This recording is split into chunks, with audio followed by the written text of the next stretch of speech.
Შეიძლება თუ არა ცნობილი რვაფეხა ბათუმში გადაწყვეტილება ჯერ არ მიღებულა, თუმცა ერთ-ერთი ვისთვისაც ნაგებობის გადარჩენა პრინციპულად მნიშვნელოვანია, უმაღლესი საბჭოს დეპუტატი უმრავლესობიდან ირაკლი ჯაშია.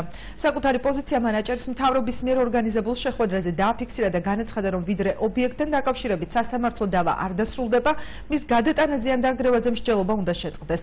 ობიექტთან დაკავშირებით სამართლებრივი დავა ჯერ კიდევ ასლან აბაშიძის მმართველობისას დაიწყო, როცა კაფე ფანტაზია ყოფილმა ხელისუფლებამ ბათუმის ბულვარში არსებულ რესტორან სალხინოსა და კაფე რეტროსთან ერთად სამართავად ბათუმის მერიას დაუქვემდებარა, რომელმაც შემდეგ სალხინო და რეტრო გაასხვისა, ფანტაზია კი ცალკე დატოვა.